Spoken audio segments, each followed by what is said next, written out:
Assalamualaikum warahmatullahi wabarakatuh. Waalaikumsalam warahmatullahi wabarakatuh. Bagaimana kabarnya hari ini? Alhamdulillah baik. Apakah ada yang tidak masuk hari ini? Ada. Kenapa? Karena sakit. Ya, kita doakan semoga teman kita yang sakit segera diberi kesehatan, segera diberi kesembuhan oleh Allah Subhanahu wa taala agar bisa bersama-sama mengikuti pembelajaran seperti biasanya. Amin Allahumma amin. Baiklah, sebelum kita mulai pembelajaran pada pagi hari ini, terlebih dahulu kita berdoa ya. Berdoa mulai. Bismillahirrahmanirrahim. Raditu billahi rabba wa bil islami dina wa bi muhammadin nabiyya wa rasula. Rabbi zidni ilma warzuqni fahma. Amin ya rabbal alamin. Baiklah anak-anak, setelah kita membaca doa, sebelum kita masuk ke dalam materi, kemarin kan kita sudah belajar mengenai puasa wajib dan puasa sunnah. Nah, hari ini kita akan belajar mengenai tata cara pengurusan jenazah.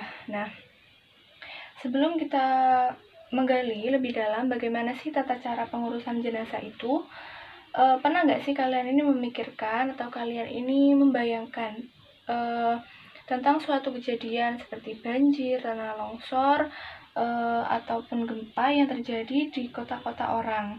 Nah, pernah nggak sih kalian itu membayangkan bagaimana jika kita itu di posisi mereka? Masya Allah kan ya, terlalu sulit untuk dibayangkan, terlalu sakit untuk dibayangkan karena saking betapa kasihannya mereka. Apabila kita di posisi mereka, pasti kan kita merasa kayak kesusahan, umur kita sudah sampai di sana, sudah harus diambil dalam posisi entah itu terkena banjir ataupun terkena tanah longsor. Jadi pernah nggak sih kalian itu memikirkan hal tersebut? Kita lanjut ke materi. Jadi hari ini kita akan membahas tentang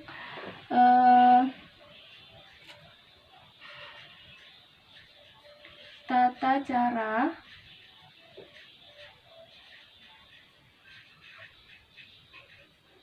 pengurusan jenazah.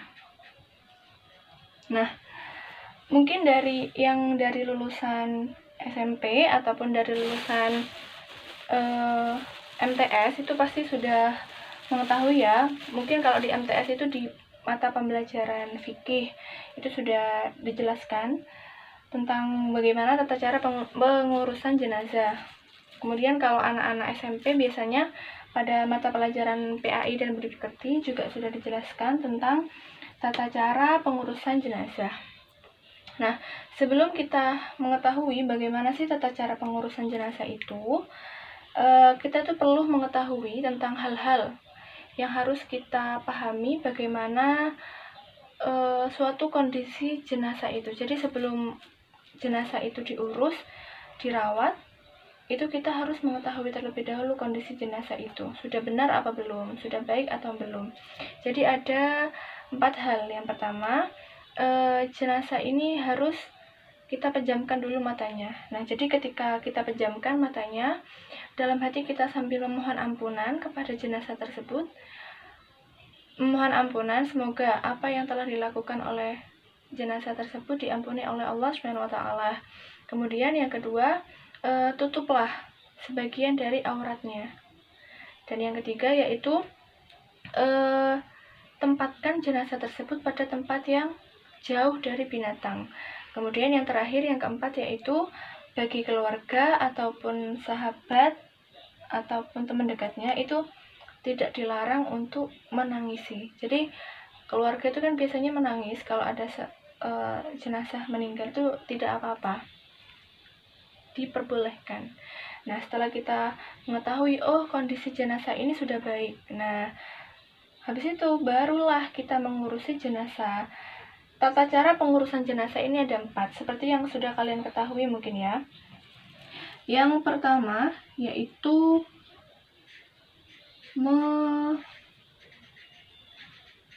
memandikan. Nah, ketika kita memandikan jenazah, itu ada syaratnya. Ada 3 syarat wajib yang harus kita ketahui dalam memandikan jenazah. Yang pertama, jenazah itu harus orang Islam. Karena kita boleh memandikan jenazah apabila jenazah itu adalah orang Islam, kecuali jenazah itu adalah orang yang murtad, orang yang keluar dari agama. Itu kita tidak diperbolehkan untuk memandikannya. Kemudian syarat yang kedua yaitu didapati tubuhnya. Jadi ketika kita memandikan jenazah itu harus ada tubuhnya. Kadang kan ada ya orang yang meninggal entah itu karena kecelakaan atau kebakaran, biasanya sebagian dari tubuhnya itu hilang. Nah, itu kita nggak apa-apa, tetap diperbolehkan untuk memandikan jenazah tersebut walaupun tubuhnya itu ada sebagian. Kecuali kalau semua tubuhnya itu tidak ada, jadi kita tidak boleh memandikan jenazah tersebut. Nah, jadi itu syaratnya. Kemudian syarat yang ketiga yaitu bukan mati syahid. Nah, jadi jenazah yang bukan mati syahid itu wajib dimandikan. Kemudian setelah kita mengetahui bagaimana syarat-syarat wajibnya, ada juga orang-orang yang berhak memandikan jenazah. Yang pertama yaitu jenazah laki-laki harus dimandikan oleh orang laki-laki. Kemudian jenazah perempuan harus dimandikan oleh orang perempuan, kecuali seorang suami yang meninggal. Nah, itu diperbolehkan atau dianjurkan atau diutamakan istrinya untuk memandikan suami tersebut. Begitupun sebaliknya, apabila jenazahnya ini seorang istri, maka sang suami ini lebih diutamakan untuk memandikan istri tersebut. Nah, kemudian setelah kita mempelajari tentang syaratnya, mempelajari tentang orang-orangnya, pasti kalian ingin mengetahui kan bagaimana cara memandikan jenazah. Jadi cara memandikan jenazah itu yang pertama, jenazah itu dimandikan di tempat yang tertutup. Kemudian yang kedua, mayat ini diletakkan di tempat yang lebih tinggi gitu, jadi jangan ditaruh di tanah saat memandikan jenazah. Kemudian yang ketiga, dipakaikan kain basahan. Kemudian tutuplah auratnya dan sandarkan mayat itu di suatu tempat agar nanti kotoran-kotorannya itu bisa keluar gitu.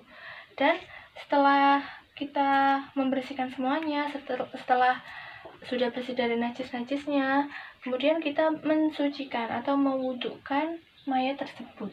Nah, setelah selesai disucikan, barulah kita sampai ke tahap pengurusan yang kedua, yaitu setelah memandikan adalah mengkafani.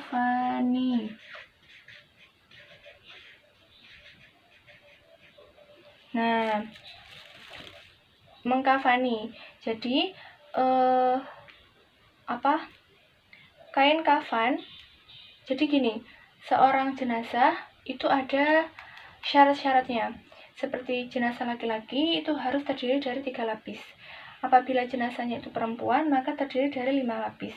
Karena ada hadis riwayat Muslim di mana Abu Salamah itu menceritakan bahwa ia pernah bertanya kepada Aisyah radhiyallahu anhu, berapa lapiskah kain kafan Rasulullah SAW? Kemudian Aisyah radhiyallahu anhu ini menjawab 3 lapis. Oleh karena itu, kain kafan untuk laki-laki itu adalah 3 lapis, sedangkan untuk perempuan adalah 5 lapis. Kemudian setelah sudah ada kain kafannya, nanti cara mengkafani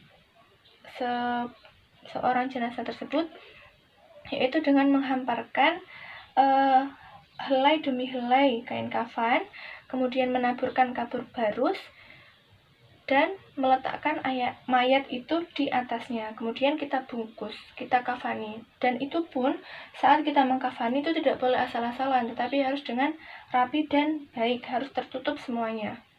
Nah, setelah kita mengkafani, tata cara pengurusan yang kedua yaitu mensolati.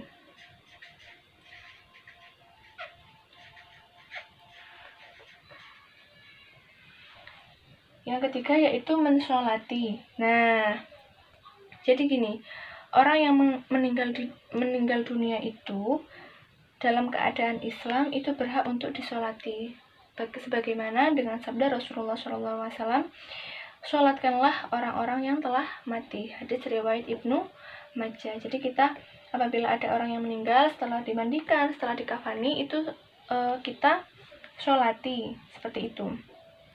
Nah, kemudian bagaimana sih tata cara menyolati jenazah itu? Jadi ada syaratnya. Yang pertama, si mayat ini harus suci dari hadas besar atau kecil. Kemudian tempatnya harus suci dan pakaiannya juga harus suci. Dan syarat yang kedua yaitu sudah dimandikan dan dikafani. Dan yang ketiga, jenazah itu tepat berada di sana. Jadi kita boleh mensolati apabila jenazahnya itu ada. Dan ada juga ada juga yang memperbolehkan kita mensolati orang yang tidak ada di depan kita, jenazah yang tidak ada di depan kita, yaitu dengan sholat gaib. Seperti itu.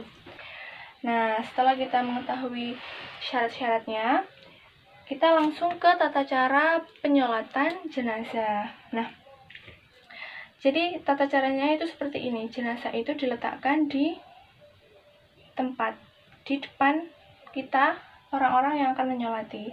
Kemudian seorang imam, apabila mayatnya ini laki-laki, maka imam ini akan berada di dekat kepalanya.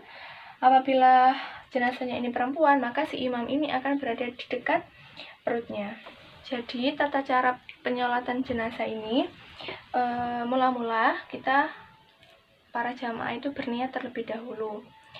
Dengan niat yaitu Bismillahirrahmanirrahim, usolli ala hadzal mayyiti arba'a raka'atin fardal kifayati makmuman atau imaman lillahi ta'ala. Bagaimana jika jenazahnya ini perempuan? Maka usolli ala hadhil mayyitati arba'a raka'atin fardal kifayati makmuman atau imaman lillahi ta'ala.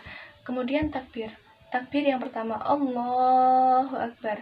Nah, setelah takbir yang pertama, lalu kita membaca surat Al-Fatihah. Nah, kemudian setelah kita selesai membaca surat Al-Fatihah, kita lanjutkan dengan membaca takbir yang kedua, Allahu Akbar. Nah, setelah membaca takbir yang kedua, lalu kita membaca sholawat atas Nabi, Allahumma sholli ala Muhammad wa ala ali sayyidina Muhammad. Lalu kita lanjutkan dengan takbir yang ketiga, yaitu Allahu Akbar. Nah, setelah takbir yang ketiga, yaitu kita membaca doa untuk jenazah. Bagaimana doanya? Yaitu Allahumma gfir lahu warhamhu wa'afihi wa'afu anhu. Itu apabila jenazahnya laki-laki. Bagaimana jika jenazahnya perempuan? Maka hu-nya tadi diganti ha. Allahumma gfir laha warhamha wa'afiha wa'afu anha. Kemudian takbir yang keempat, Allahu Akbar. Nah, kita baca doa lagi, yaitu doanya Allahumma la tahrimna ajroha wa la taftinna ba'daha waghfir lana walaha. Nah, itu apabila jenazahnya perempuan. Bagaimana jika laki-laki? Maka hanya diganti hu. Allahumma la tahrimna ajrohu wa la taftinna ba'dahu waghfir lana walahu. Kemudian kita salam. Assalamualaikum warahmatullahi wabarakatuh. Assalamualaikum warahmatullahi wabarakatuh. Jadi seperti itu ya anak-anak, tata cara mensolati mayat jenazah. Nah, setelah kita sholati jenazah tersebut, kita sampai kepada tata cara pengurusan yang keempat, yaitu menguburkan.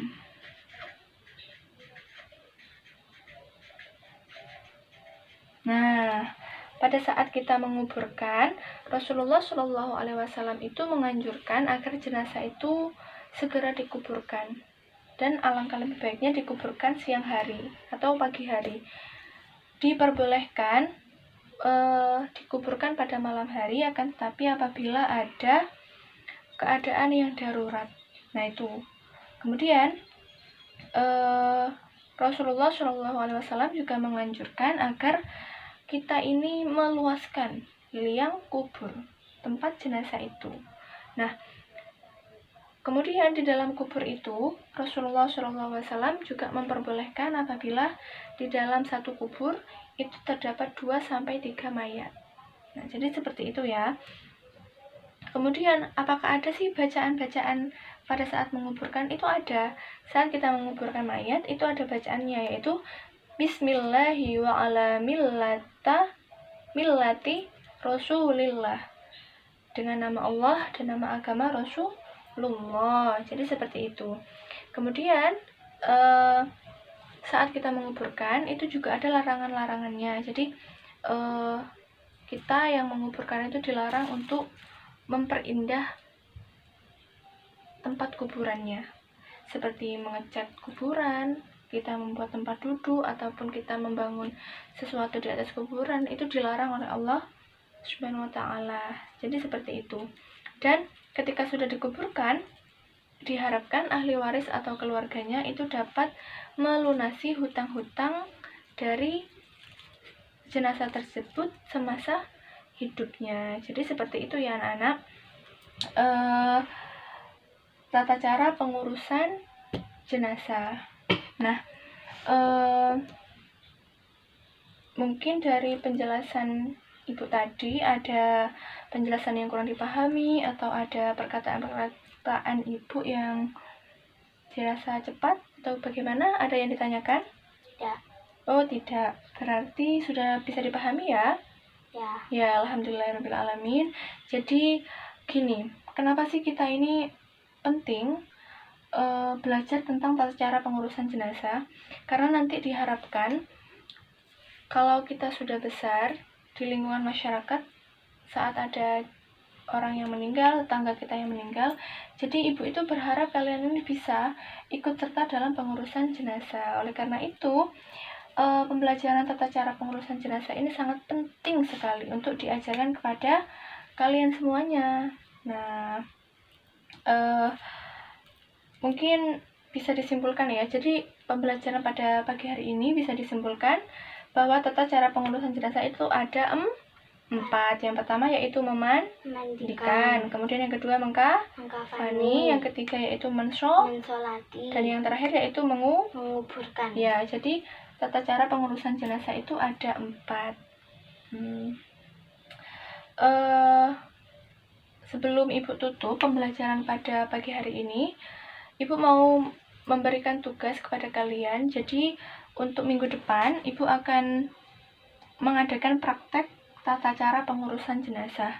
Jadi nanti setelah pembelajaran ini ibu minta tolong kepada ketua kelas untuk membagi kelompok. Karena di sini siswanya ada 40-an, jadi mungkin bisa dibagi menjadi 4 kelompok, dan satu kelompoknya ini ada 10 orang.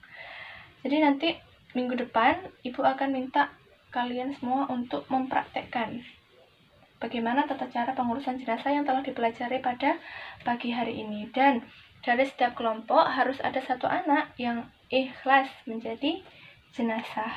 Jadi seperti itu ya anak-anak. Jadi hari ini bisa dipahami ya pembelajaran dari ibu? Ya, alhamdulillah. Sebelum kita akhiri pembelajaran pada pagi hari ini, marilah kita semua mengucap hamdalah.